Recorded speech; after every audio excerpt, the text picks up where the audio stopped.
today. I'm in San Francisco at the Search Engine Optimization Conference at Moscone Center, here with Bryan Eisenberg, one of the stellar names in internet marketing today, and really a conversion expert. You have kind of a simple way to help people understand search engine marketing, the 5 R's of search engine marketing. Tell us what those are. Yeah, so I really wanted to demystify, especially for a lot of small and medium-sized businesses. They hear so much conflicting things about search that I wanted to find it kind of like the 5 R's of arithmetic and reading, all that. Kind of bring it back to what are the 5 main core principles. And if you hear anything different than these things, you're probably reading snake oil or something like that. Okay. So the 5 R's, and let's start real simply. This is authoritative. This is authoritative, absolutely. Okay.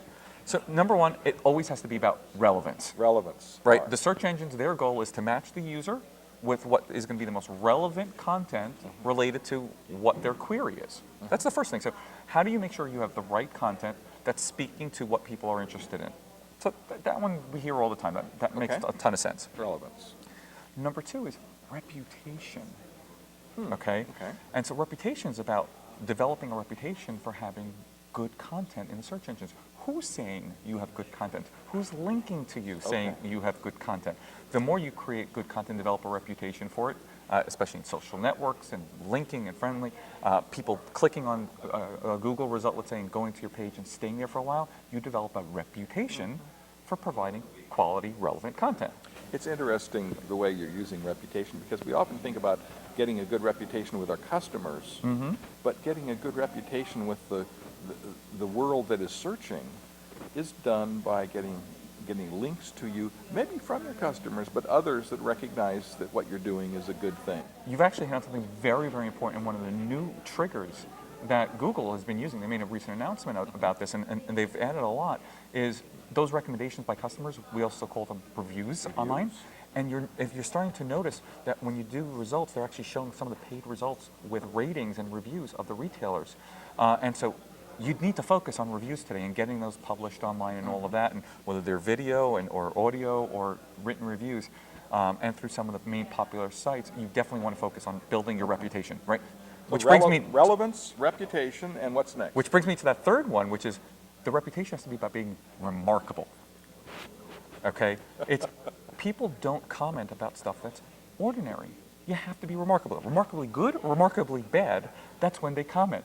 And so the more you develop a reputation for being relevant and remarkable, people will keep linking to you, people will be talking about you, and the search engine will say, oh, I want to bring people to that relevant content because it always seems to be remarkable. So an average website or an average online business, who cares?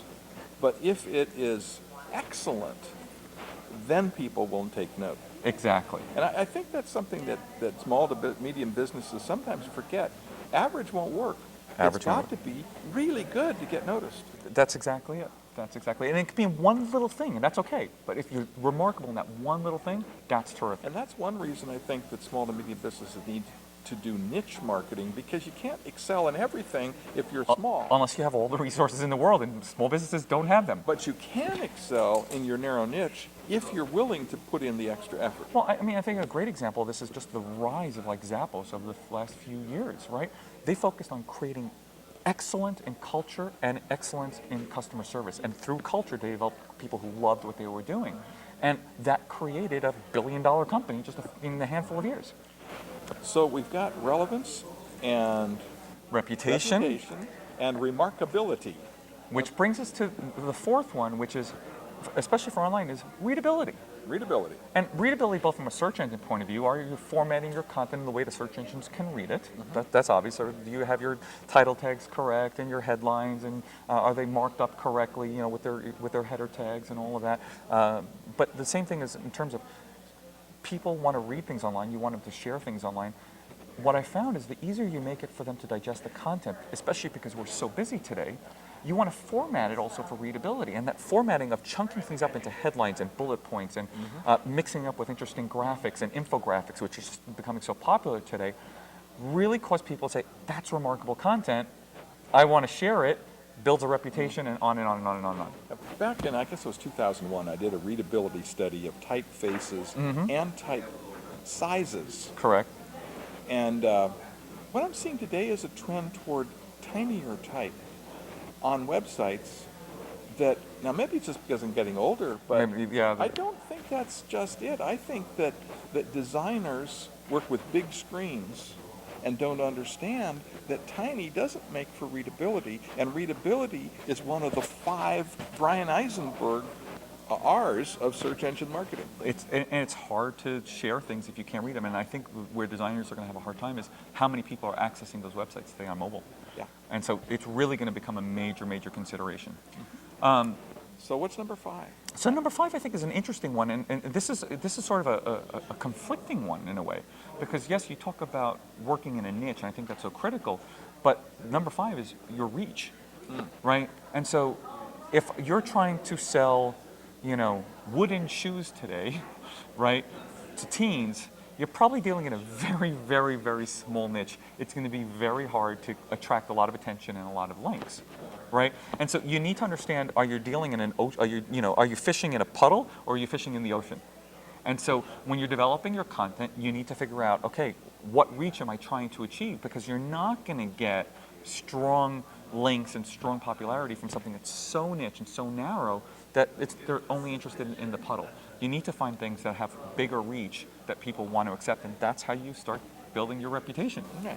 So niche, but not so narrow that you can't make money at it. Or you can become niche in your one category, but realize that when you're trying to track content, you need that content to be much broader in terms of reach. Right. But have that lens of your niche as you're approaching that content. The 5 R's of search engine marketing. Thanks so much. Tell me about your business and what you do.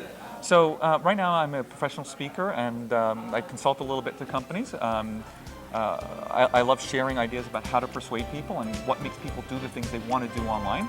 And people can find me just by searching for BryanEisenberg.com, or go into Bryan Eisenberg .com and find me there. Or buy one of your best-selling books. They can do that as well.